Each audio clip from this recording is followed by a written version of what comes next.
All right, we're going. At 12 seconds. Thanks for joining, everybody.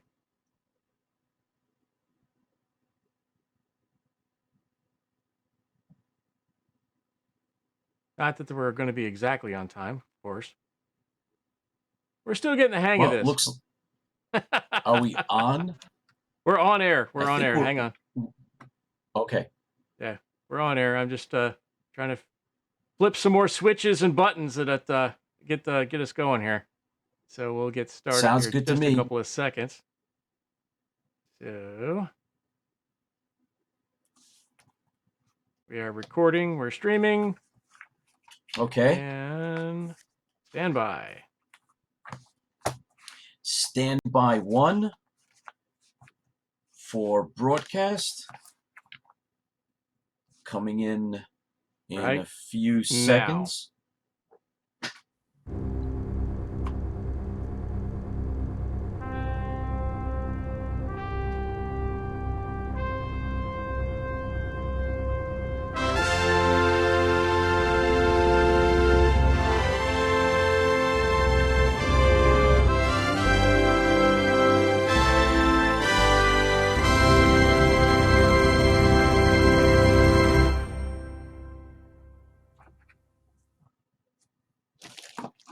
Hey, we're live. Hey, everybody. Thanks for joining us today.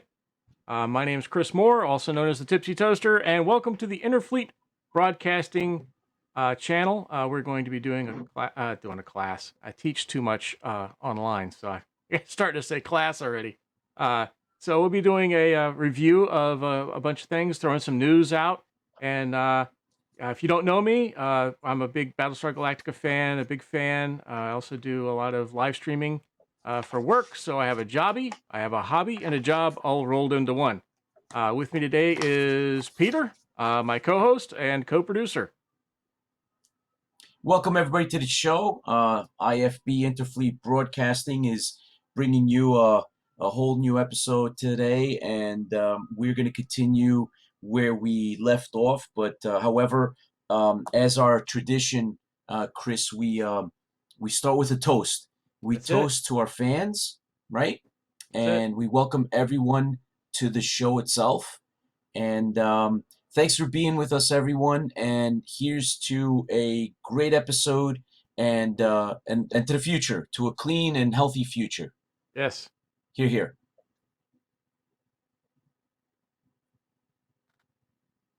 All right. So, Chris, I Yes. guess let's just talk real quick about a couple of topics in the news, a couple of things that are going on. We discussed this really quick and briefly prior to going live, but I happened to just screen the first episode of Utopia on Amazon, and it's weird enough that I'm going to watch it. I'm going to continue watching. So there's a convention involved. There's seems like an independent comic book that has secret clues to things that may or may not be going on in the real world, linked to viruses. There's the good, there's the bad, there's everybody in between. It's pretty interesting. What's it And there's, called? of course, it's called Utopia. I have to look that one up. I'm not All familiar right. with it. So I'd seen a trailer for it, and it's up now. The other thing, of course, is real quick is The Boys. So for anyone that hasn't tuned in, it's mature.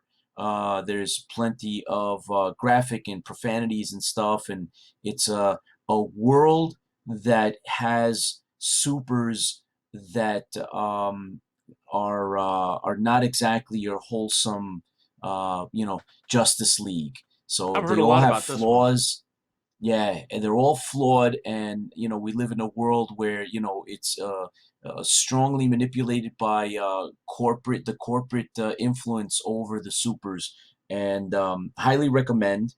And then of course there's some Star Trek stuff, right? So Discovery is coming back on October 15th, 2020. Looking forward to that. We also touched upon something that you're enjoying, Chris, is Star Trek Lower Decks. Yes. And There's a lot of there's haters out there for there's that one.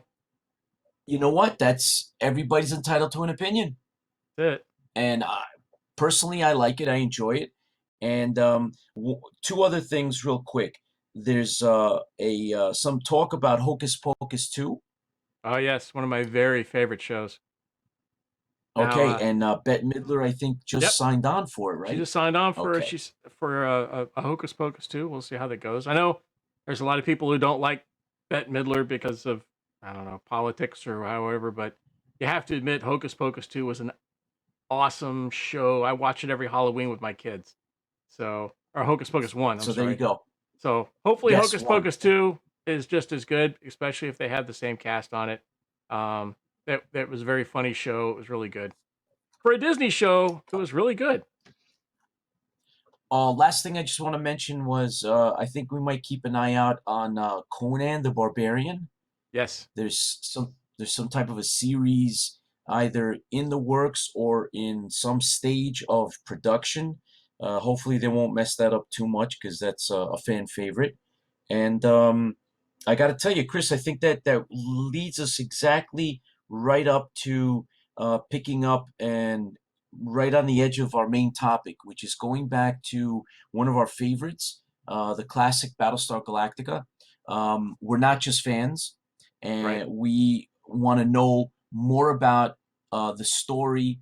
We want to know about the intricacies of what goes into, you know, the mythos, right? The whole bigger picture of how it was made, the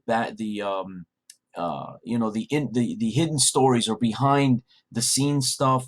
So eventually, we probably will cover, some of the special effects, the people involved, the costumes, the stories, the scripting. So we're fans that we kind of cover not just watching the shows, which we of course discuss and talk about, and that's what drives you, what pulls us into Right. becoming, fans like we are.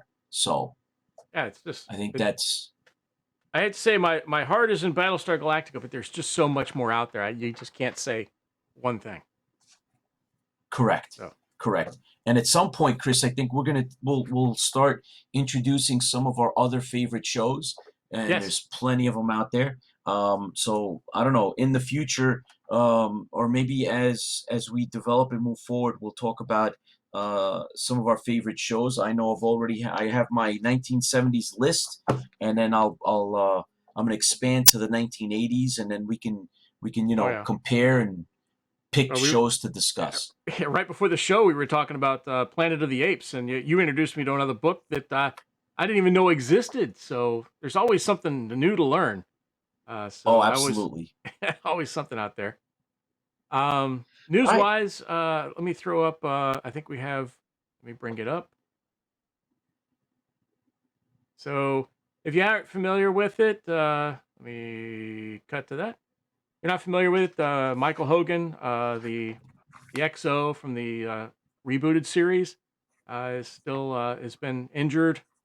He fell and hit his head, had some brain swelling, and is probably not going to be able to be a functioning uh, actor again. So they have a GoFundMe site there, so you can read about what happened in there. You can read everything else. Really impressive. You got to say the community, the Battlestar Galactica. The fleet is family is one of the things that you'll see on Twitter, and a couple other things from the Battlestar Galactica's groups on all over.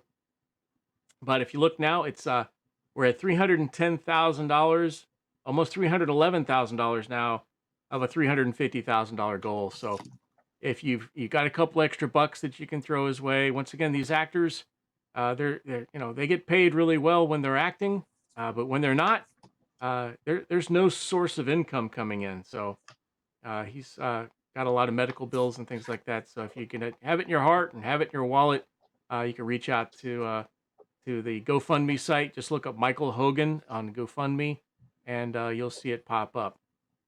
So uh, just if you can, give if you can. Good stuff. We wish him a healthy and speedy recovery. So for all the fans that are helping there, it's a worthy cause. We love his portrayal of Colonel Ty, and he's an all around great actor, and he does a lot of good sci-fi stuff. So you know, our prayers go out to him. And I don't know, chapter one, Chris. Last episode we discussed how there's some different versions or prototypes of the Right. story that actually was worked out by Robert Thurston. So Well, hang on, the hang on. We got to do the official intro. oh, you got it. Let's do it. Well, yeah, it's still low budget. So here's the official intro. This is book versus episode. Or book versus episode. And they're gonna have a big viper that goes through and it does the explosion and all that other cool stuff and boom bang and then that's the way it's gonna be sooner or later. Hopefully, by the time, let me see, Chris, there happens to be how many chapters in this book? Maybe by the end we'll have Maybe by that the last viper chapter and I'll have the viper fly through and it'll have the explosion and everything else. I'm working on it. I don't know. you might not be able to make it out. It says chapter 10. Is that You it? got a few Really? Was there chapters only to 10 get through. chapters? Oh, it seems like there's so many Yeah. so many more. Yeah. It's only 10 chapters. No, well, I'll be darned. let's not forget that at the start of every chapter there's the Adama Yes. journal. The Adama journal. So we get a little insight. And so we talked about that last week. So if you didn't catch that last week, you can catch it on the replay. That back on our replay. Also, last week we talked about the different versions of the book and which ones were edited and which ones weren't. So you might want to go back and check that out to see which ones were which way the edited ones and which one weren't. So we're not going to give that away now. You have to go back and watch. And if you do go back and watch on YouTube, please hit the subscribe button. We've got to grow the community a little bit, so if you could, that'd be awesome if you could hit the subscribe button. We'd appreciate that. Thank you very much to the fans. Chapter 1. There we go, chapter 1. Oh, Zach, Rick Springfield, man. Oh, so chapter 1 starts out. So we had the pre-beef, and so chapter 1 starts out, and you've got Zach. So that's kind of the way it first starts out. Yeah, we do. And I'm trying to remember the commentary. There's an interview that Rick Springfield he's given a couple of them, but the best ones are the ones from back in the day when he talked about actually doing Zach, portraying the character and being involved with, Right. Galactica, even that little bit. And if I'm not mistaken, he does recall, and he's kind of like a little bit of a fan of it. So it's kind of cool. He never poo-poos it. I'll tell you that much. So that's really cool. But yeah, chapter 1, we get into the beginnings of, the story of Battlestar Galactica.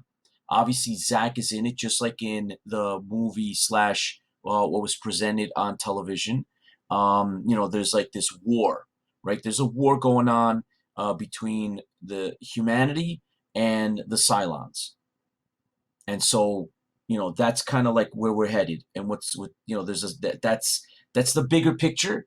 And then there is obviously always going to be more in the book than what you see in any kind of movie or show. But not only was there more in the book on this case, the very first part of it, it's a totally different Zach. This is not the Zach we know.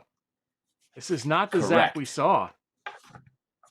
I mean, it's a much different Zach. This is yeah, you did the study on this, but I just hit a couple of things. He's not the first time flight person. This isn't correct.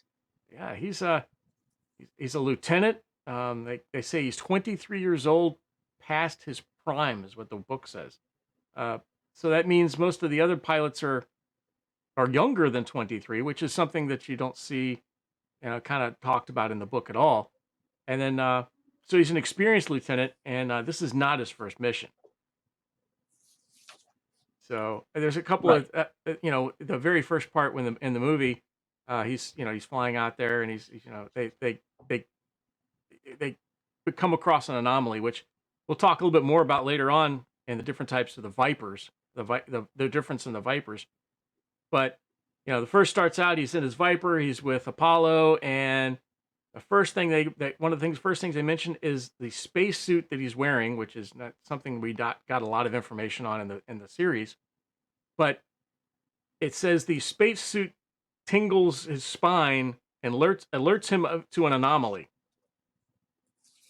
That's something we've never heard of. Correct. So there's a sensor there.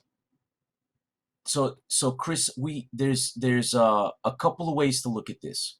So obviously, if you delve into the backstory to Battlestar Galactica, we find out that Robert Thurston, right, who was the official writer for the book itself, right, and his name's obviously on the novels that he was involved in. He tells us through some of the interviews that we've actually looked up that he was heavily involved with filling some of the gaps in terms of backstory. So he was given the script, and he was given a lot of the actual updates and edits that go with a shooting script. And he used his sci-fi background to then expand on this world, right? The Battlestar Galactica world and universe, he actually shaped a bit. So the idea of Zach and the suit that they're wearing, at least underneath the Colonial Warriors uniform that we see, is it something that Thurston himself created? Was it, did it come from Glenn Larson himself? Right. Or, where does that... Right. Was it the pressure suit that we saw? Yeah. Remember the pressure suit on all the girls? Absolutely. That one picture what everybody loves to see. Of course, we're guys. I'm sorry. They didn't show the pressure suit on any of the guys, but you got to see Dirk Benedict shirtless a couple of times, so you're good there. But the suit, the pressure suit that they called it, that the girls were all wearing when they were teaching them how to fly in the episode. Oh crap! You're gonna kill me on this one. I don't remember.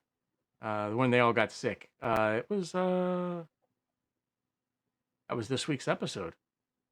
Actually. Oh man, see, Chris, the that idea was part here two is... that was part two of Planet of the Gods. Planet of the Gods. Okay. All right. Planet of the Gods. So there we go. You redeemed yourself. I'm not feeling too bad. You redeemed yourself. Okay. So so they do wear...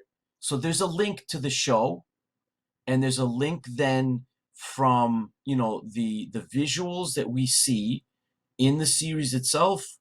And now, so what came first? Did Thurston's idea, or was it Glenn Larson's idea, or vice versa? Was it a hybrid? So the suits, right? So at some point that concept is out there, and any book adaptation usually elaborates and on a story or a show, whatever it is. And I think this is one of those where now all of a sudden we get a little more detail on maybe that's what the pressure suit does. Maybe it actually is tapped into the Viper itself. Yeah, and, which is kind of cool. From there we go over to there's a good back and forth in the book between Apollo, his brother, and him, and how there's it's like most brothers, they they're always trying to one up each other or whatever else. But he asks a question. I love this because it gives another view of a different Zach. Is he says, why I know why I got picked for this. Zach is saying, I know why I got picked for this patrol. Why did you? Did you come along just to watch me or to make sure I was okay?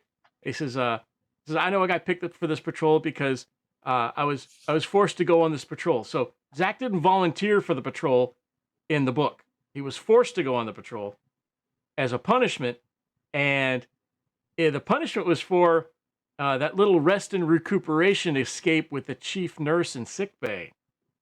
Zach, you sly dag at you. So we're looking at a different Zach now. Not that that kid. This is a kind of a Starbuckish character that they're. And Apollo, you know, is famous. It talks about how famous he is for all of his award achievements, and Zach's living in his shadows. But I'm really kind of curious. I wonder why they changed the Zach that we see in the movie or in the book to the Zach we see in the show. Because why did they, you know, why was there something made it easier to kill off a character that was not very experienced? I really don't know. It's just a really weird that they changed it that massively from a character that has. Oops, I'm sitting here talking to everybody. Oh, that's what I get for not paying attention. There we go. I'm talking and you're. Remind me when we do that, okay? This is something. All right, because you were on topic, man, and I was like, do I actually tell him when he's finished and takes a breath, or do I cut him off in mid-sentence? Cut me off in mid-sentence. I wasn't sure how you wanted that done. Chris, you need to change it. That works. But still, okay. I mean, I wonder why why do you think they changed it? I mean, I can't. I think it's got to be something with. It's easier to kill off a character that has no experience than a character that has a lot of experience. I don't know. My impression was that they were playing on that whole sympathy. You know, they wanted you That's to, a good point. you know, tug on your emotions. So, you know, the baby brother, everybody's giving him a break. Starbuck feels guilty afterwards. Yep. Right? Because Starbuck kind of steps aside so that Zach can go on this final mission, you know, because they're going to basically start retiring for all intents and purposes, the military. Right. So Zach I think Apollo talks about that somewhere along the line, that he wanted to just be an explorer. And, you know, since there was no need for fighters, right? I think I have that. It's, hang on. This is what I get. There it is. Hang on. You forget how different it is out here. This is nothing. When the war is officially over, we may be able to get back to deep star exploration. That's the challenge, Zach. Yep, that's what I was getting at. So, you know, so he's like, you know, Zach's the younger brother, and they kind of.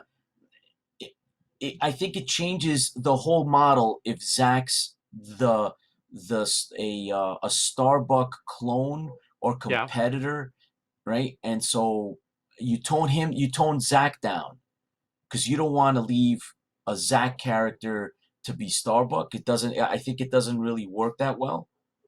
That's a good point. That's probably, maybe it was just having two Starbucks was not going to work. So. No. So it's hard to really sympathize with a Starbuck clone without getting to know too much of this backstory. So I think it's an archetype. You know, it's one of those just classic characters that you have for a little bit, and you really want to, you know, tug at the heartstring, and then have everybody else pick up on the rest of the story and the emotions through his, you know, loss and death. Right, and then we get more into that when actually chapter 2 with the journal entry in that one. Right. Yeah, I think you're onto something there. I haven't really considered having two Starbucks would be a problem, or having a character that it resembled too much of a Starbuck would be a problem. So yeah, I think that could be definitely an issue. Another thing that you noticed during this very first part of the book, and I know we're not trying to stretch it out. We're just saying what it is. But Apollo, you know, they get this anomaly and they say, hey, let's go check this out. So a lot of that stuff follows over to the same that it did before. It's similar to the same show. Everything else kind of matches up. But Apollo goes and says, hey, we got this anomaly. And one of the things he says in there, he says, I'm going to kick in the turbos. But Zach comes up and says, hey, there's a standing order to conserve fuel. So we shouldn't be using turbos unless it's ordered, is what he says to Apollo. And Apollo, of course, goes and uses turbos, but it's something that you don't get. So you have to admit, I mean, is there fuel rationing going on? I mean, the book says Tylium is really rare, and they've been at war for 1,000 years. So there has to be some kind of toll on the fuel system. So it makes sense, but you don't get that in the show. You get that only in the book, as well as a bunch of differences in the Viper. There's a bunch of differences we get in the Viper. So, well, Chris, I got to tell you though, in the show, don't you remember that they did have to go looking for fuel? They were hard pressed for fuel. They were hard pressed at the end of the fuel. Right. You're so it always, in the back of my mind, I always would think like, you know, if you get into that whole wagon train kind of, you know, mentality, it's like, geez, all right. So I'll tell you what one of the things that kind of stayed with me was, and this played out for everything. So whether it was, you know, fuel or whether it was, you know, their money. Right. So they had a set amount of everything, right? Oh, they couldn't mine they couldn't, you know, like there's limitations to resources. So, you know, how do you reproduce more uniforms? How do you bring in, you know, anything, whether it's armaments or, you know, the logistics of now having no planets? I thought was, you know, the colonies are gone and you got to live off what you have. So, you know, at what point do you no longer use, you know, the qubits because, you know, they start to wear out? So it's like, wow, man. So they have X amount of fuel. And, you know, we hear this thing out with food, right? You remember how, you know, food was a problem. So these little nuances that are introduced to us, you know, kind of like full grown. That's what I got. I got a lot of stuff that was already full grown. And in the book, you know, we get bigger glimpses as to what's really going on. And chapter 1 actually does a really good job setting up what happens during the attack, right? Because that's all a big part of opening it up. Right.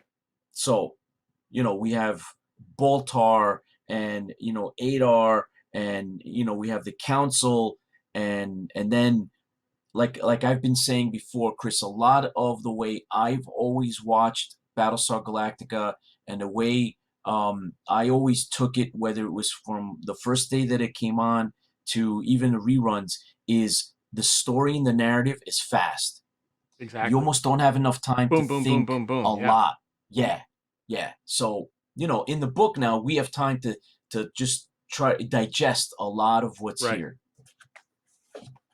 And some of the things, you know, so one of the things I like to digest is the difference between, of course, we got the characters, the description of the characters. We'll get into that.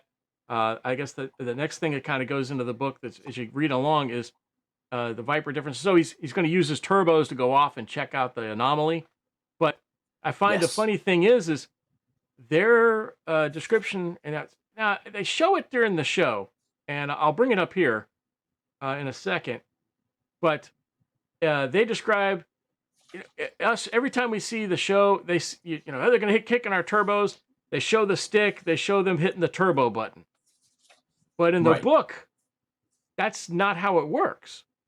That's right. In the book, they have a whole different thing. So let me show you what it actually was.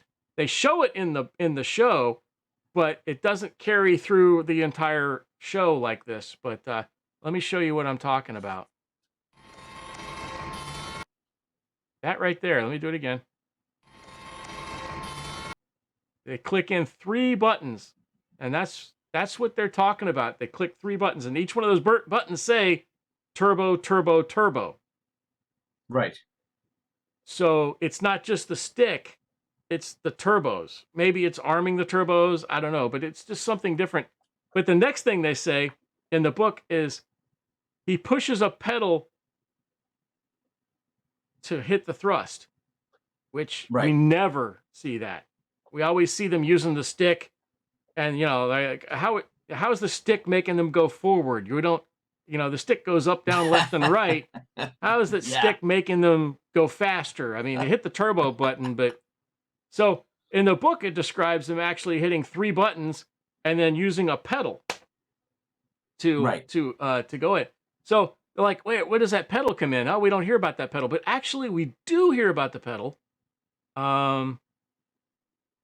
In one scene in the book or in the movie that you probably maybe not caught, but this is the scene I'm talking about. Go on, you gotta warn the fleet. I'll be all right. Oops. Let me restart that. Oh, love that map. Do it. I'm short an engine. You know I won't be able to keep up with you. Zach, I'm not gonna leave you. You have to. I'm putting my foot in that turbo. I'll make it back ahead of them. Now go on. You gotta warn the fleet. I'll be all right. I'm putting my foot in that turbo. I just thought it was an expression. Expression. Exactly. Yeah. I would have never thought of it unless I would have compared the book to the movie, and then like, oh, I get it now. It's in the book. Yeah. I get it now. So there's a lot of back and forth, I guess, between what is in the screenplay, and as a story in and of itself, and pulling ideas from dialogue, and then moving that into the written story itself. Right. So there's a definite link. We see that. We've actually teased that out. So there's no question it's supposed to be something like that. So it switches from that scene. So that's pretty. We've milked that part of the book already to death. I'm sorry, but we had to cover everything. We're very thorough here at Interfleet Broadcasting. So we've got we go finally into the peace conference. So we finally get the inside look at the peace conference, and we get some descriptions of characters that are a little different. And right. So we get to see, right? If you remember the show, there's this quorum, right? There's the president, and Lauren Green's character he's anxious, and so in the book, he's looking out the window at the stars, just like in the show. You can tell that pretty wise in his demeanor, and he states men fought wars, cheered the coming of peace, and always seemed to locate another war to keep peace from becoming too comforting. So there's that extra backstory, right? We get to see more of, or hear more of, who and what Adama is, and his thought process, which we don't get, I think, enough of in the show itself. But in the book, obviously, we Thurston gets to explore that, which I thought was right. in and of itself It's really, very interesting. It really resonates to how wise and how experienced he is, and it kind of also shows I guess the. You're not up on screen there, buddy. Oh, Get yourself back up, please. Thank you, sir. It shows the conflict between politicians and military leaders, which goes throughout the entire series, and even if you look at, I always bring Ron Moore's series the same way. So, but so there's just that feeling of unsure, and one of the things I think one of the best. This is probably one of the best lines in the entire movie. I think is here, and it's also in the book. I'm gonna bring that one up too because it's really good. Here we go. What awaits us out there is what troubles me. Surely you don't cling to your suspicions about the Cylons. They asked for this armistice.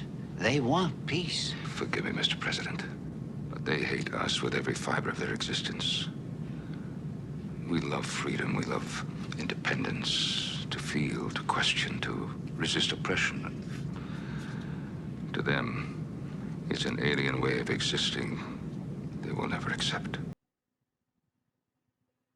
That's one of my favorite lines in the whole first show. So that's, we love freedom, we love this, and he's telling this to the president of the colonies, who should really know this by now. So Right. we get that picture of Adar not really being he's as not- wise as he should.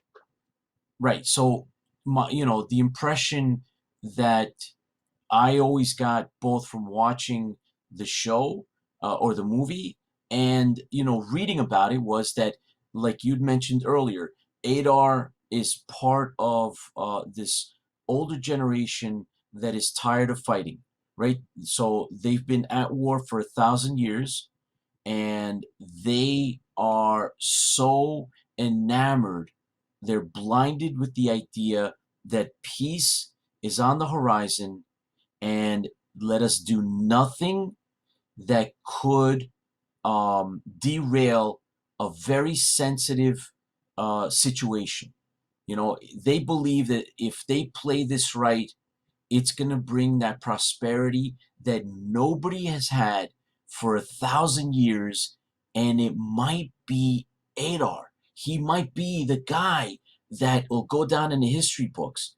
So, I was like, all right, yeah, you could see sometimes like people say they're blinded by ambition. So Adar, I kind of picked up on always was that he was just blinded by his ambition. And, Adama, wears like a couple of different hats. We know him as the commander of the Battlestar Galactica, but he also has other responsibilities.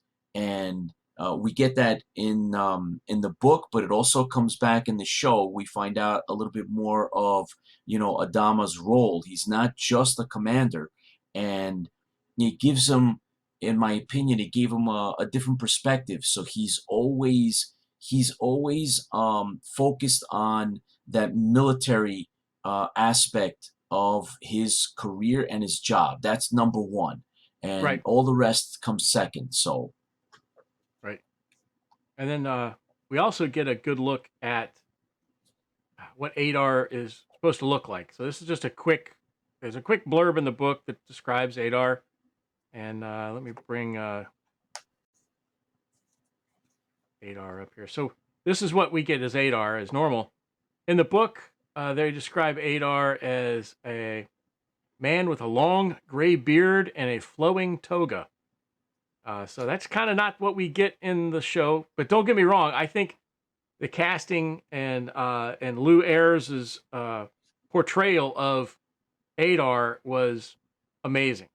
I mean, you could probably, if we ever could go back in time and create an offshoot show of Adar, it would be how Adar and Adama know each other. But we'll get into that in a couple of seconds. Right. So Adar is just described there. So it's a little bit different. And then, of course, they describe Baltar also. So we have Baltar here. And, of course, we see, this is the Baltar we see.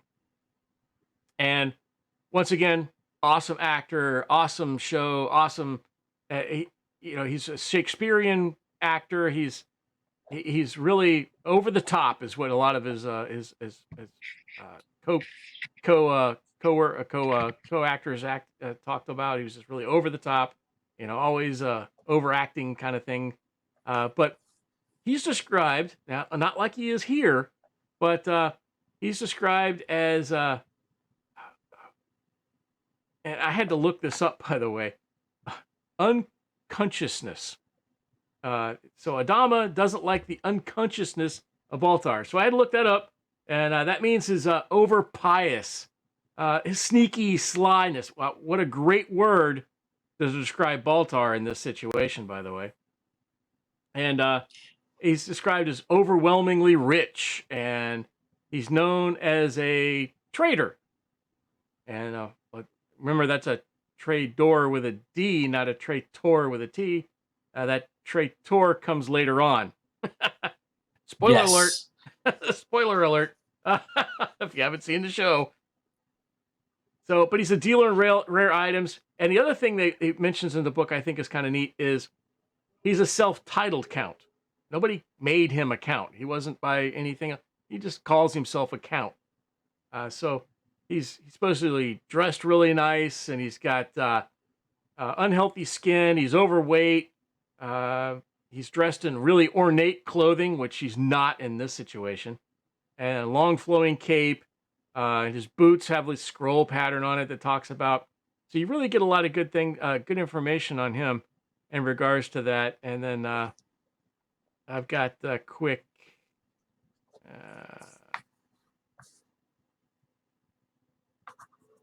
thing here if I can find it. Well, Boltar's quite the character. So. Oh my gosh. That's see. why he brought him back. So. Oh yeah. They brought him back for. We all know he gets killed. Okay, that's another chapter. So maybe we'll have to wait for that one. But yeah, but the character, Boltar's character is good enough that he's gonna stay with us, and that has something to say about the quality of the, I guess, the archetypes that are involved, and what's being presented. And then, of course, I'm glad that John Klikos was actually maintained as this good villain. He plays the great villain, and like you said, sometimes it seems like he's on a stage, like a theatrical stage in terms of how he's presenting things. But right. I always imagined that he's like that. Boltar himself is like that. And I think he's kind of described like that, in terms of my impression of him in the book. But I'm not sure what, if my memories were actually more influenced by the show or by the book. But I think they're more by the show itself. And so Boltar is pompous. Yeah, he's always been pompous. Yeah. So here's a good here's a good the sly pompous. I don't know. Brown noser is the best word for it. Yeah. Here's a view of that. Is their liaison to the Quorum of the 12 was Balzer, my friend. This armistice conference would not have been possible without your tireless work. You have secured for yourself a place in the history books. That the Cylons chose me as their liaison to the Quorum of the 12 was an act of providence, not skill.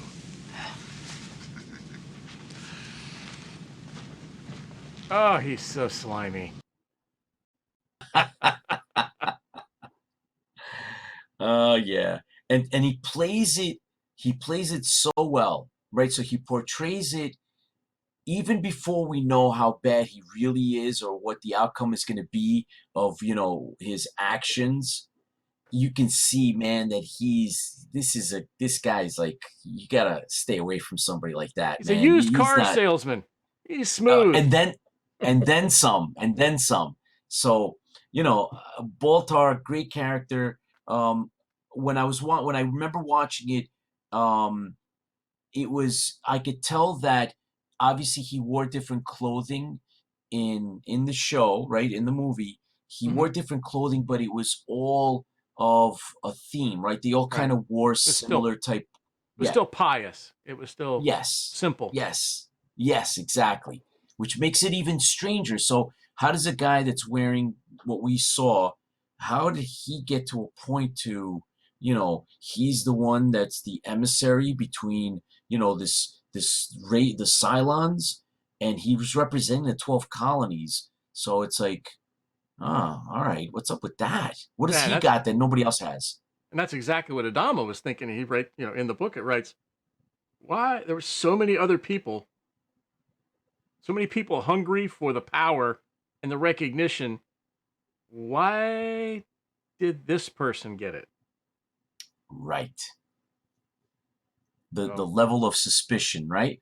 oh So, yeah, that's great. So, the imagery that goes with Baltar, and I guess what you and I might be tapping into, which you brought out, is possibly descriptions of original characters that did not quite make it into the show. right, And according to the interview that Thurston gave, he was trying to rewrite as the show was evolving, but could not always keep up. So who's to say that the robe thing and the beard thing he wouldn't have cut out if he had enough time. right. I mean, certain imagery, right? Oh yeah. So Of course, this is a rare book because it was written almost simultaneously as the movie, whereas a lot of movie tie-ins are written after the show. So this is kind right, of cool that we get a little bit of a mix in here that may have been influenced by, Glenn Larson, and may have been influenced by a number of early um, editions of the script. right, Because he did describe, I think if you, in one of, correct me if I'm wrong, but I think he described, Mr. Thurston also described in one of these interviews that he said that there was a lot of politics that were removed from the scripts, and he removed it yes, from correct, the book. So yeah, this politic piece here, it could have gotten lost. There could be a whole lot more than this that we know of. right. Which unfortunately, it didn't. It never.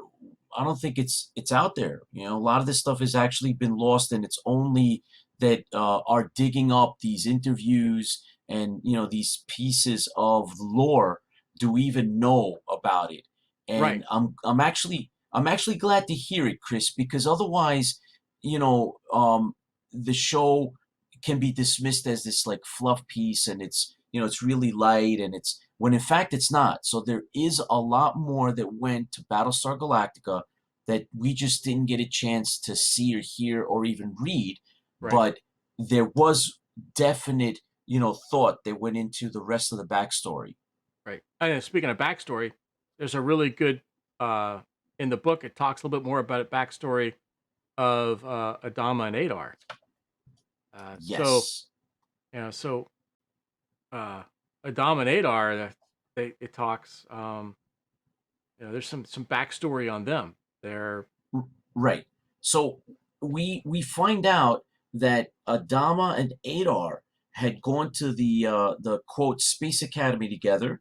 Their names were close, obviously alphabetically, and they had been in classes together. We also find out that after the academy assigned to the same Battlestar fleet as fighter pilots, which is super fascinating. And as time went on, Adar became president of the Quorum of 12. Adar continues to rely strongly on Adama's advice, obviously, since they're friends and they have this backstory and history, and that until the peace conference, right? That's when things all of a sudden they become a little strange or odd, and it's for obvious reasons. But right, Adama hated the way Adar, could switch on a political voice, and Adama is confident that Adar has been too far removed from space pilot days, to understand plain language. So in other words, he's become, I guess, like this ultimate politician, and he only knows that type of, political speak. And there's a best line in chapter 1, and we have a that's video, I that think, video we for it. played. Yeah, that video we played earlier. It's the Right. hey, the So Cylons hate us that's deeply. yeah, and like I had mentioned, Adar wants to usher in a new era. He wants to go down with Baltar as the guys that ushered in the Great Peace to the 12 Down in colonies. history. Yeah. Yeah, But remember, right. just like they just said in that clip before, you have made for yourself a place in history. In history, yeah. So then you get the little sleazy greaseball response. Oh, it's an act of providence, not skill. Yeah. Give me a break. At So that point, you I just want to think kind of gag yourself. so. Now we're up. I think we're moving towards now another area that we wanted to touch upon, Oh, which yes. for us is important, right? I mean, Right. we're fans of the show and the details and what make this all up, and that happens to be then the description of Chris the Galactica. Galactica. So Yeah. at this point, he kind of appeases Adar, and Adar walks off, and then we get the reminiscence of what he looks back out at the starfield. Adama looks back out of the starfield, and this is the part in the book that comes up that says this. It says so he's looking out, he's looking at the Galactica from the Atlantia, and he says he took great pride in unanimous acknowledgement of the Galactica as the greatest fighting ship in the colonial fleet and the most efficiently run of the fleet's 5 battle stars. That's right, ladies and gentlemen. 5 battle stars. All right. We're going to get some hate mail on this. No. They talked about all these others.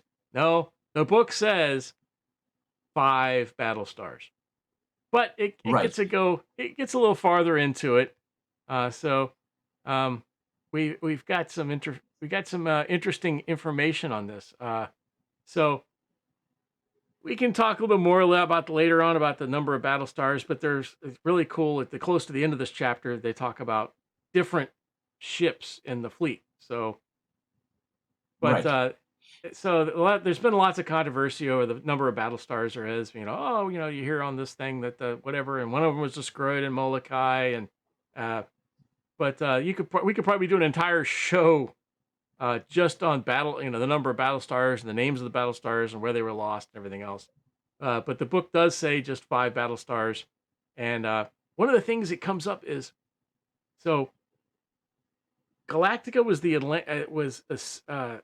Atlantia. I'm sorry, the Atlantia was a sister ship to the Pacifica, which was destroyed, and at the destruction of the Galactica had become once the Pacifica was destroyed, Galactica became the largest ship and fighting ship in the fleet.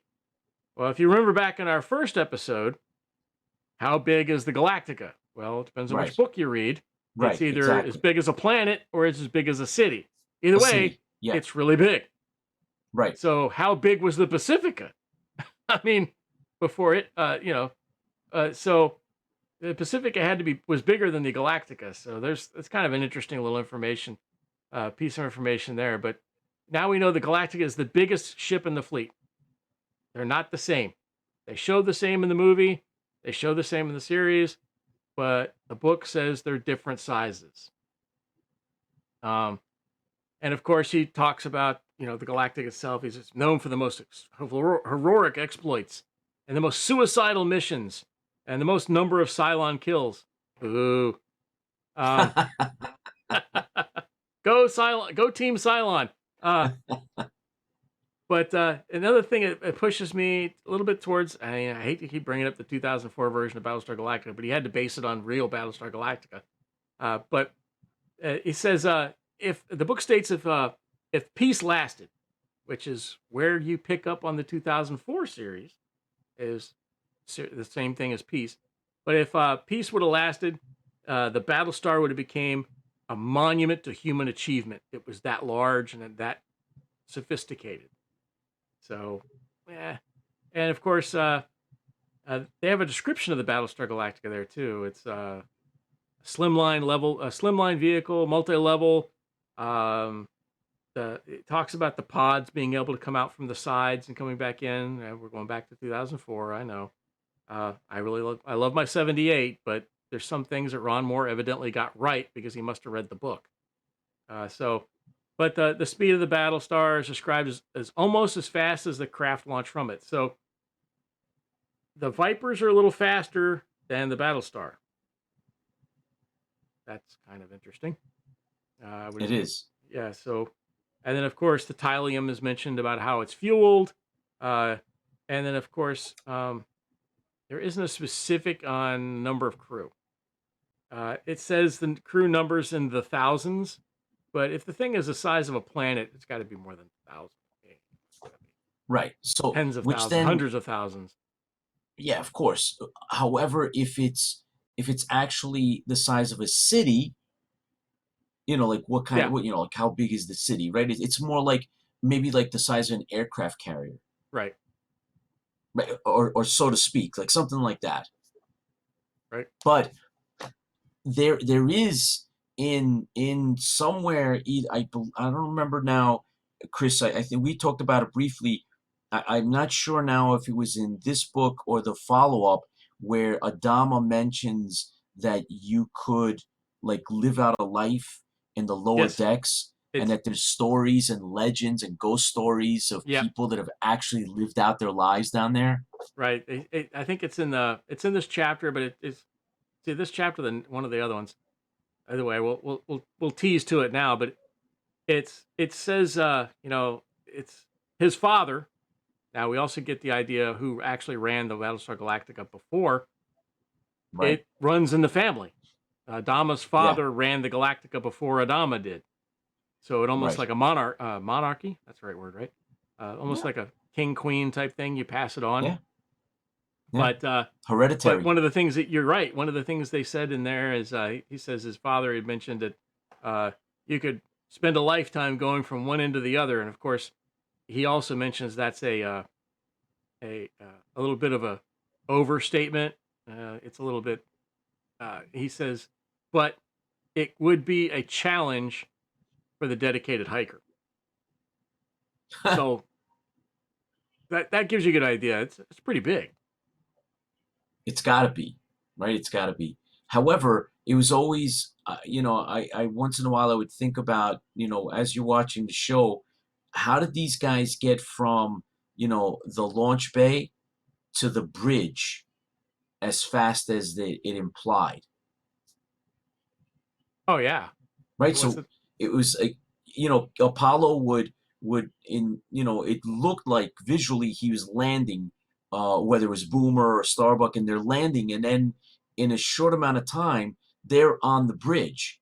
How do you get on the bridge? Like, it seemed like moments. Maybe it's just what we see in the show itself, and it's meant to speed the story along. Maybe it took a while. We just didn't know. But it was always like, wait a minute, didn't he just land and now he's on the bridge? How the hell that happened? The thing is, how big is it? Exactly. So we'll move on then. The next scene. So that scene's changed. So that he goes. He's we assume he's getting onto the thing. He's going back to the Galactica. And you're the disembodied voice again, Chris. Yep. So then we get to the pyramid card game, and I'm going to pull that up real quick. So, all right, cool. Let me show you this. And because you're new to it, I'll just wager.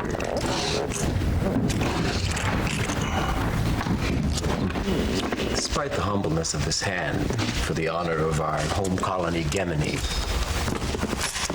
we must challenge you. And for the glory of our colony, another share of equal measure.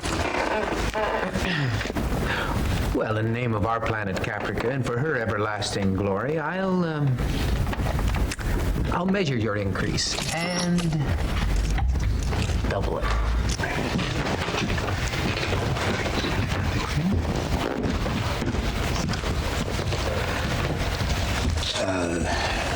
Can we have a word with you in private? Sure. Excuse us. Back in a flash, fellas.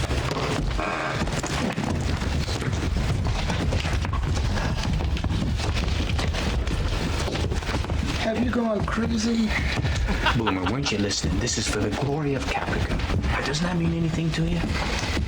Look, fellas, have I ever steered you guys wrong? All right, look at it this way. We'll double our money. I'm telling you, those guys are trying to buy that pot. I thought you said Geminis didn't understand this game. Yeah, well, they caught on fast. Now, come on, or we'll lose everything we got in the game. I'm telling you.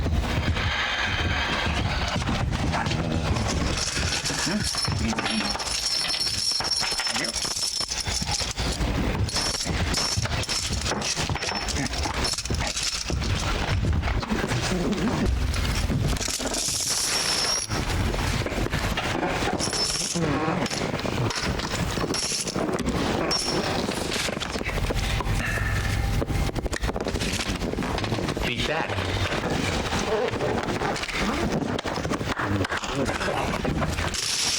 Wait, what? He loses?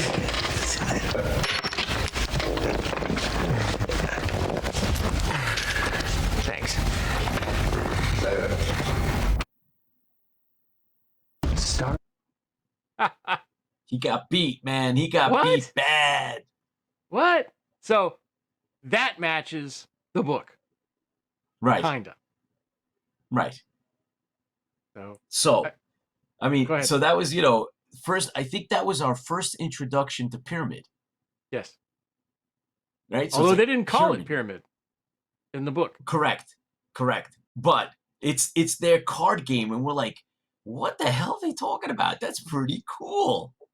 Oh yeah. So yeah, so we got the card game. There are differences, and and Starbuck and the guys, and they mention.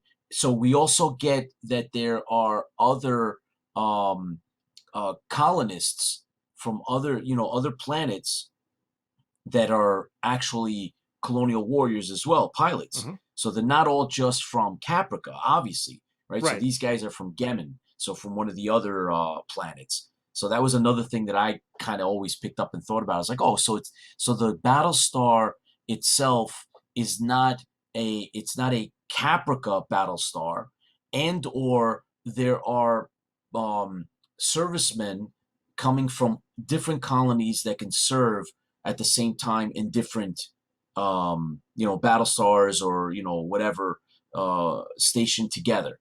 So it's not just Capricans have the Galactica and only Capricans serve on the Galactica. Right. It's like a mix, right? So I was like, okay, so these other colonists represented everywhere, right? It's not like a regiment of just Capricans.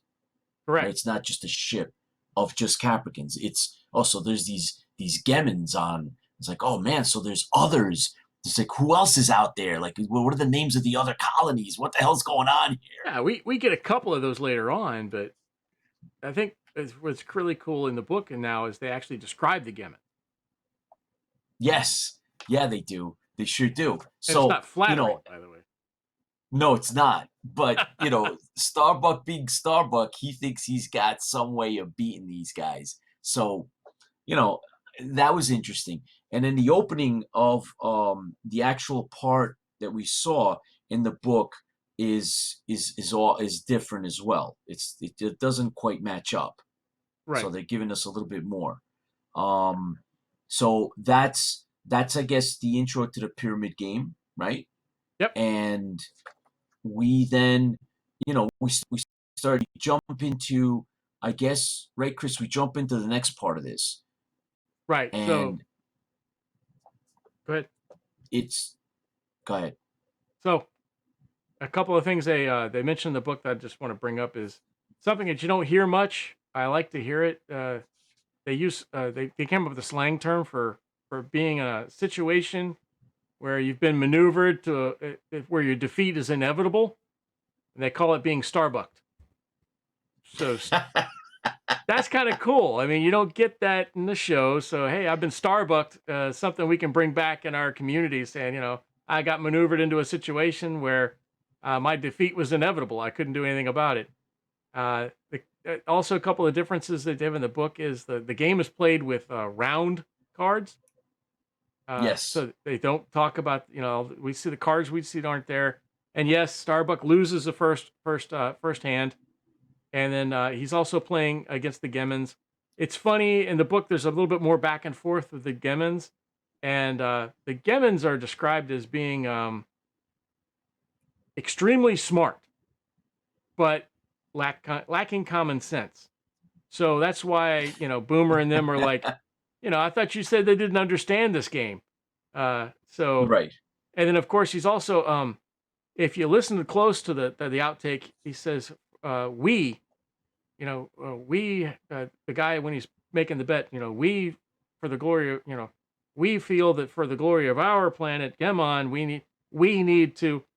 So in the book he's playing two Gemons, not Right. the one you kind of see, which is kind of, you only see that one there, but you do hear him say we in the dialogue. So, and it's kind of a funny thing back and forth. You read the book, you'll get the idea between the two. And Yeah, with it's it's a space poker game. I mean, that's what it boils down to, and but it's kind of cool that they call it, it's a little bit different, and they talk about having the perfect pyramid, and we see like they're trying to angle so they can win, so it's kind of cool. And then we move over to the something next scene. happens. Yeah. Yes, and that is there's all of a sudden. So, we get the trap is discovered, right? So all of a sudden it's now everything's changing, right? It goes back to Zach and Apollo, and they're investigating the tankers, and then I remember the music, right? So you remember the soundtrack, so something's going on, right? The music starts to change. Knew something was going on. Oh yeah, so now at least from the movie itself, that things are not going to go well because it just doesn't sound right. And in the book itself, it's again, I think it's slightly different, because the the Gemins finish up, they finish winning, and we go from, I believe it's the end of the card game, the pyramid game, and it's I think in the book it's the emergency. Well, right before that, they go back. Actually, in the book they go back to it, but in the show they go and say, and if you look at the book, Starbuck says, "Hey, let's do one more hand," and they get to agree to a showdown play, and that's when he goes back, gets the money from everybody else. That's the showdown play, where he finally puts all the money in and he wins. Right. Wins it. Okay. But before that, so they flip back to Apollo and Zach. And this is where they discover that in fact there's some type of tankers out there. Right. Right. So they encounter, and they use, I think they use their scanners in the movie, right? And so they're starting to find out, it's like what's going on. And so this part, the freighters and they're jamming. So that part of the book, I think, is pretty much spot on with the movie itself. So I use movie, I've said show, because obviously it's the same thing. The movie was broadcast on on TV. So so Apollo and Zach are now, they're the ones that are getting caught up in, I guess, blowing the secret of what the Cylons are really doing. So they're flying through the clouds, and it's a staging area for Cylon ships, and they've refueled, and they're ready for basically an attack, like a secret attack. And they the book itself then describes a lot more. It gives other details that we don't get to see in the actual movie itself. So they talk about Cylon warships, and their fighting crews a little bit, and no human had ever discovered whether the light was generated by the Cylon themselves or some facet of the helmet's technology. So it's like, wait a second, what? Right? So obviously we get to see the movie first, and then you go to this, and it's one supports the other, right? So here you're like, okay, so the Cylons, we have a visual image in our mind since we saw the movie and we're reading the book, and we kind of know what they're talking about, right? They're talking about the helmet emitting some type of um light, and we know that it's that it's the red light, right? It's that cyclopean, right? The cyclite, they mentioned that it kind of reminds, it's supposed to remind you possibly of a cyclops, because it's just one eye and it's this red eye and it happens to be moving back and forth. So and then in the book it says that nobody's ever figured out what it really is or how it really works. So that's part of the book. And just a quick little chapter, a few sentences on that, and then it goes into some quick dialogue between Zach and Apollo, and there's of course the the back and forth, but the interesting part of it was the Cylon, right? The whole Cylon concept and description, which Right. has some details and is a little bit different. So, Little Chris, I don't know bit. if you want to elaborate a little bit more.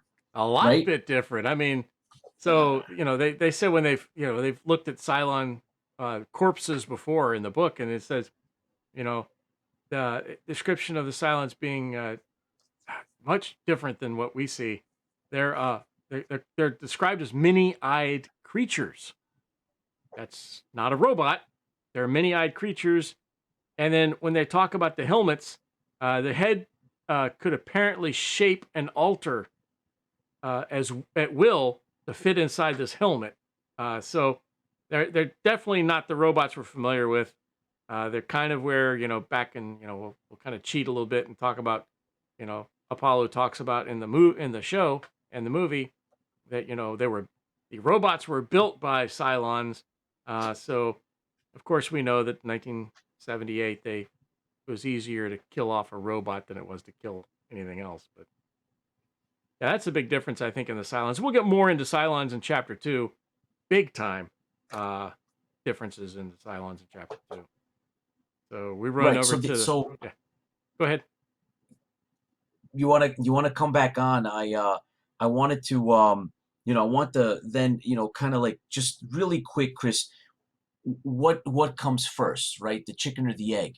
Yep. So is this Thurston, elaborating, using his abilities as a sci-fi writer to elaborate on the Cylons because maybe he doesn't have enough information, or Right. is it really Larson's vision that had to be altered for primetime television, right? Like you mentioned, they couldn't be killing creatures or beings, so Right. they turned them into robots because you can get away with shooting Killing down robots all day robots, long. but Yeah. yeah, but creatures you couldn't, right? Because it's like killing, murder, or something like that. So prime time, it wasn't going to play out so well. So this idea that, by the way, the book says that Cylon corpses, which you mentioned, many-eyed creatures with heads that apparently could alter shape at will. Yes. What? Alter shape? What the heck are you talking about, man? So That's a big difference. again, yeah. Is that since we're dissecting this and we're talking about what, where and what and what comes first, is this Thurston or is this Larson? Right, I don't big know. difference. Is It is a big difference. right? Yeah. So, and many-eyed, that I believe is directly from Larson's vision. That imperious so. leader. He wasn't happy with the actual costume that was made up for the imperious leader. That's now Right. You've heard that, right? He wasn't happy with that. So, but the many-eyed concept, I believe, is Larson's vision. So Yes. now what is That's- this? This is appeasing the people at the TV station. Right. So yeah, so that's a big to do in terms of now describing the Cylons and where's what we saw versus what's now in the book, and how does that all play out? I'm not too sure, but it's a window that we're looking into. Right. Maybe artistic license. I don't know. Now we switch over again. So we get scenes, just like scenes like in the book movie. We get scenes in the book. So we switch back over. So we got Zach and them. They're going to make a run for it. So they're making a run for the fleet, and there's the consistency of the battle scene. The backwards thing. That's all in the book. It's the same. Of course, the same. There's a couple of lines in the show that I really always hated. This, and there's another line that we'll talk about another time. But this line is the one I hate the most.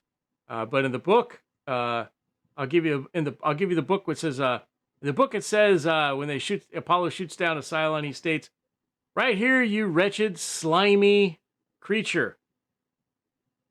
Which, Nice. but in the movie we get, Right here, you creeps.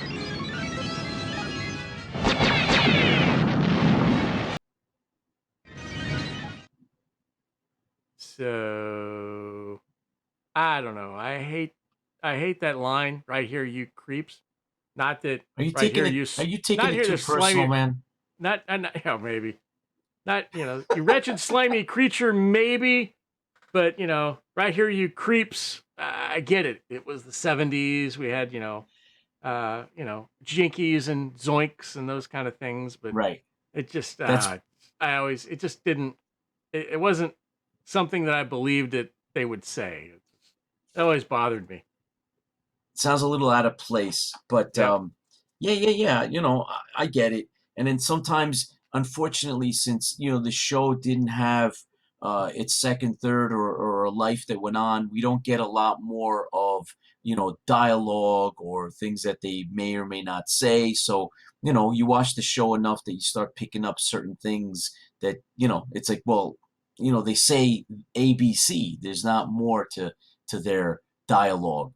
So Right. the characters can't evolve through a different another season or a third season, and the writing itself. So you can't you hear that and you're like, oh man, wow, what's up with that? I get it, man. I get it, Chris. No problem. Yeah. So move I to the mean, next scene. Why don't you take the next scene there, Pete? all right. So so we got that. So they're now right. We've gotten to the point where I believe it's the good luck kid, right? Apollo's moving on, right? Apollo's now heading back, Yep. and we get to Adama heads back to the Galactica. That's not.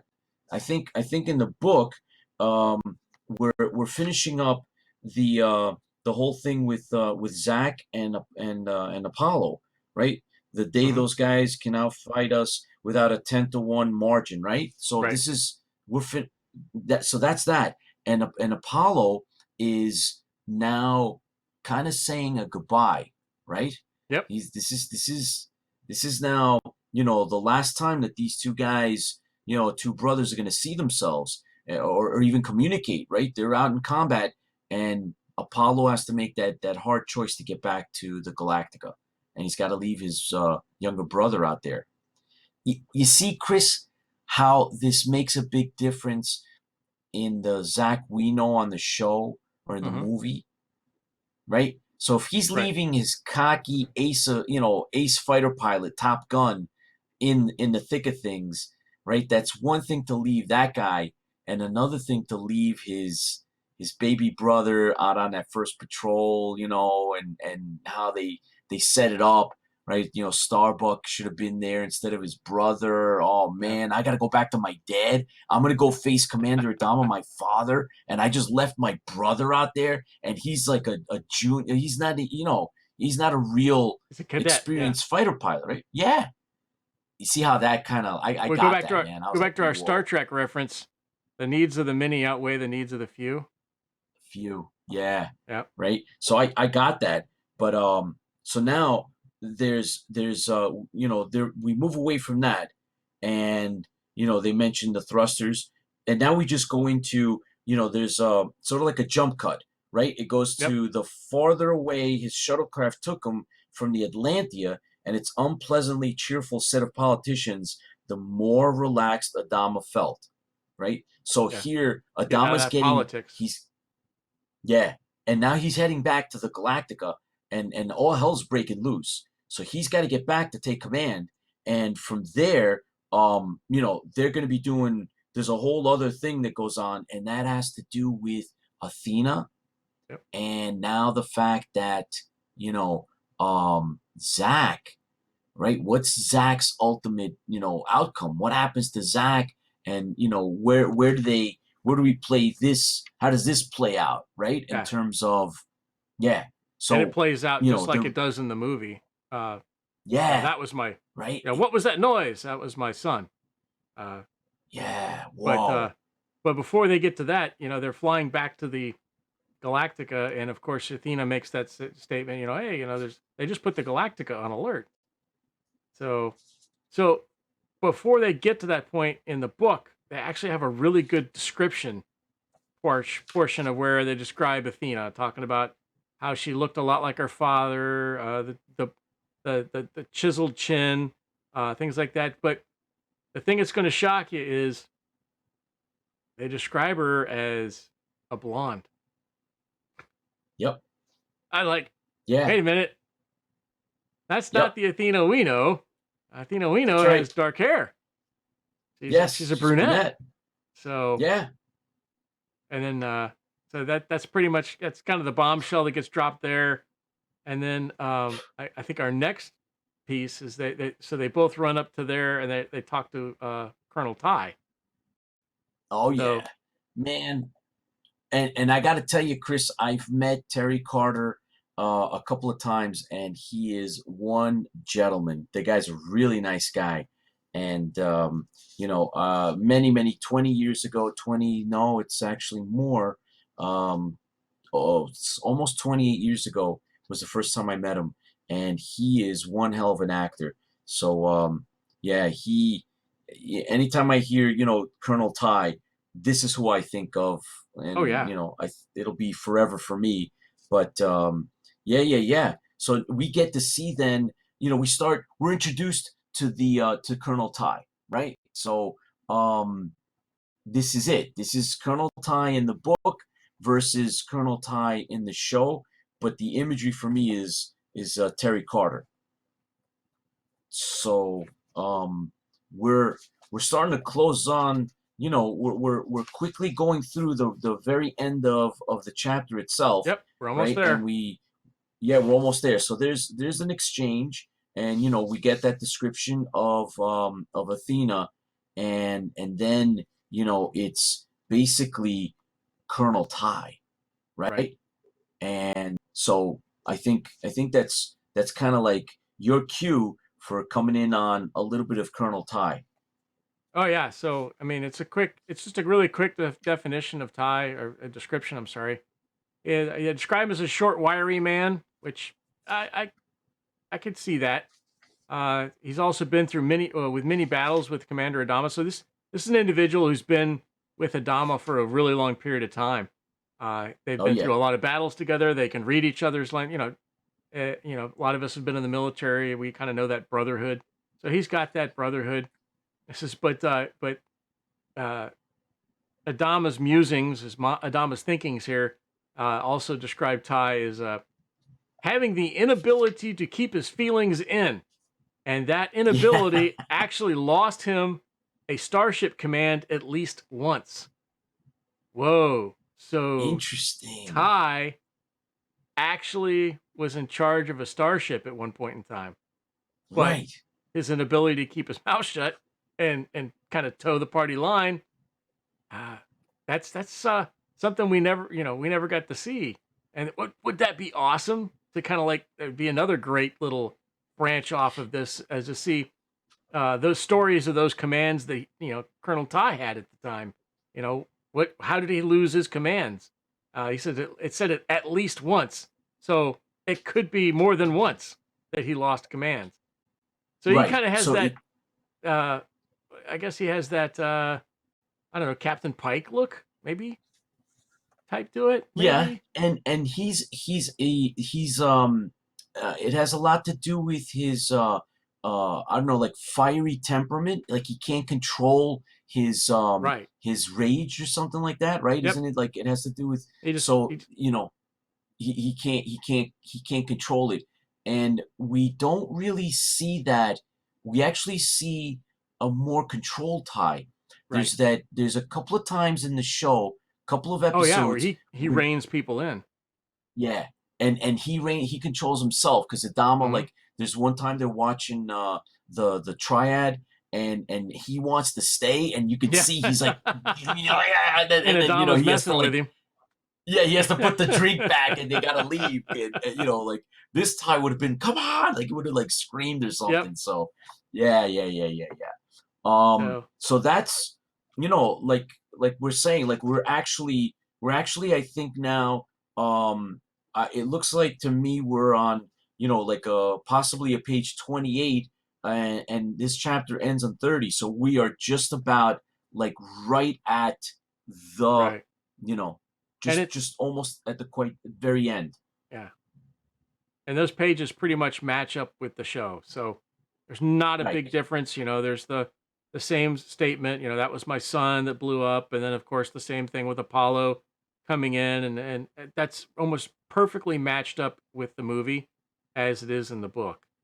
So there's not a big differences. But there is, Pete, there is right at the end of the chapter, almost the last couple of lines, couple things that was kind of cool was mentioned in there. Right.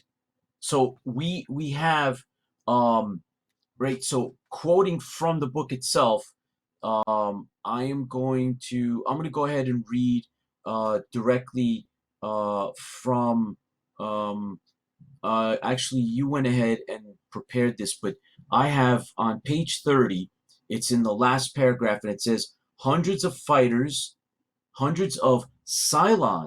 fighters. Fighters. So Yep. I'm actually gonna read from the book, Chris, Okay. and it's hundreds of Cylon fighters streaked by, firing salvo after salvo of their laser particle torpedoes. So that's kind of cool. And it says if we go, I'll skip like a little bit, and it's just like one sentence, and it says two fleet battle cruisers exploded together. Ty looked anxiously towards Adama, waiting for his command. And then, of course, it's launch fighters. Adama shouted, "All batteries, commence fire. I say again, commence fire." As the klaxon aroused the ship and the noises of counterattack began, Adama's tightly clenched fist slammed against empty air. And that, my friends, is the end of chapter 1. Yeah, but I think the important thing you look at there is two fleet battle cruisers. cruisers. Yep. What the hell's a battle cruiser? We only know of battle stars. Right. So there are other types of ships. Well, Chris, look, bottom line is it really another ship, or is it another way to describe a battle star? I think there are other ships. Because there's got to be other ships. Got to be other ships. Right? I mean, it's a fleet. Yeah. It's a fleet. They describe what's there as a fleet, and it's not just battle stars. Right. It has to be. Okay. Right. Yeah. So there's these other ships. So what do they look like? What do they look like? What's their armament? We don't know any of that stuff. Yeah, I know. That's what they left. They did, they left. That leaves it up us to our imagination, imaginations. Yes. Get our imagination. Yes. So, Chris, out. we dissected, right? We went into chapter 1. We also told everyone about, the Adama journals. That's how we started our last show. This show was meant to like wrap up, chapter 1. Mm-hmm. And I think we met our goal. A little long, but we met our goal.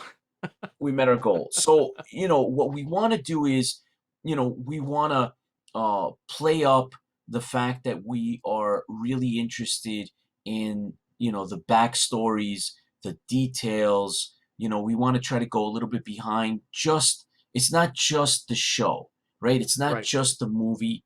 We want to talk a little bit more in depth about the whole, world of, The whole universe. just like the Yeah. universe, right? Yeah. But it and even then, Chris, just so that we can actually, I guess, lay this all out. Fans of any kind of a show, especially the ones that have been around for a while, they enjoy not only watching what's out there, in terms of, reruns and television, Right. they'll enjoy reading about it, the making of, they discuss the designers and, how it was shot and who the directors were, who wrote, and I think, just so that we really, lay, set this up, give it the proper context. Hmm. That's kind of where we're coming from, right? Oh, It's exactly. not that, right, and I want to make sure that that's clear for everybody that wants to, join in with us and come along with our trip, of exploration, right? So we are, going through this, and that's the type of fans that we're going to represent, I guess, on our show, right? We're going to talk about the layers of the things that we really enjoyed, and that's basically, 70s and 80s sci-fi, not to the exclusion of modern stuff, but Right. we're interested in, who wrote and why in the stories and a little bit of the background and stuff like that. So, right, I think that's more or less, what we're about. Yes. I think it's getting into that universe, getting into what could be there. I mean, take the deep dive with us. Don't just look at the front. Hey, it was kind of a corny TV series. Take the deep dive and go into the actual universe. What could have been. You know, let your imagination wander and think about.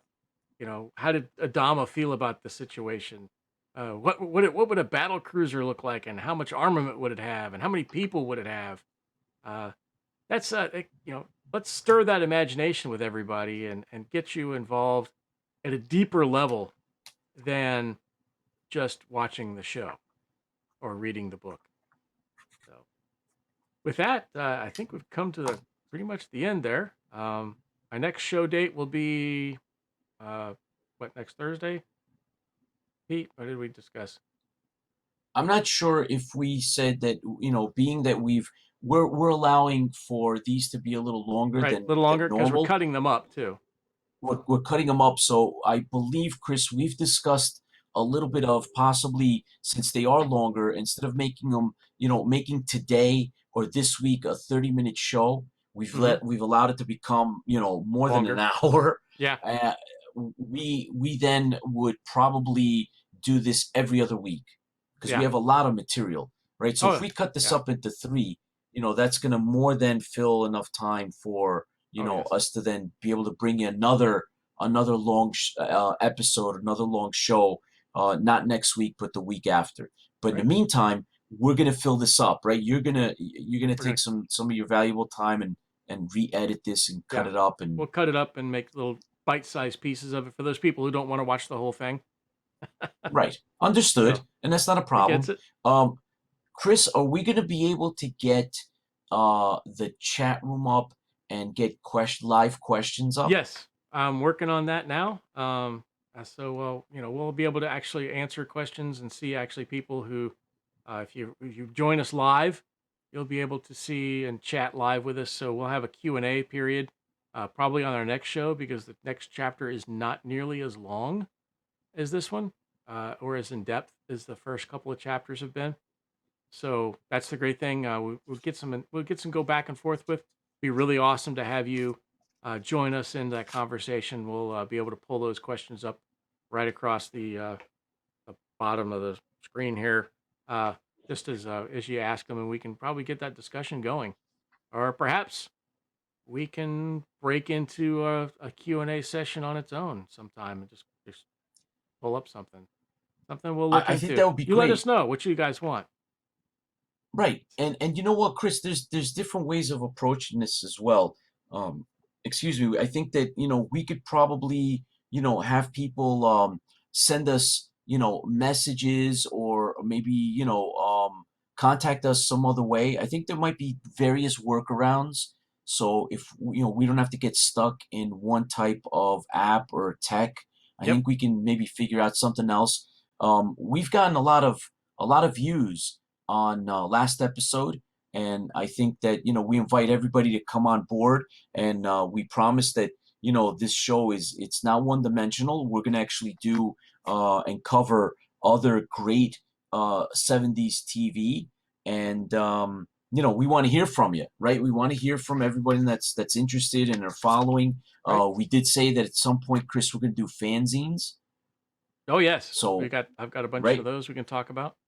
So there's some really good ones, especially specifically the Battlestar Galactica. There are some really really great ones out there oh yes.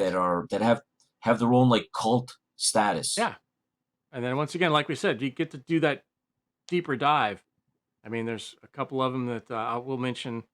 The Battle of Molokai, which actually talks That's about it. the Battle of Molokai that you hear about in the movie and the show, but you don't actually know anything about it. So there's a lot of good Uh, backstory on that. that's a really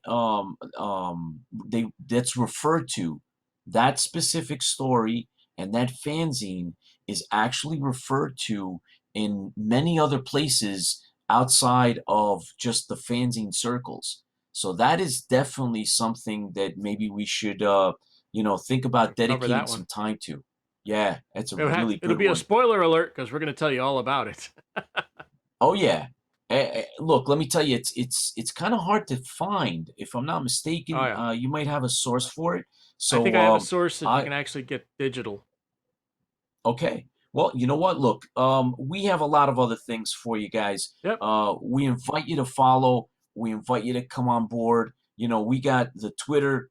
We have the YouTube, Interfleet Broadcasting. Of course, we're on Facebook.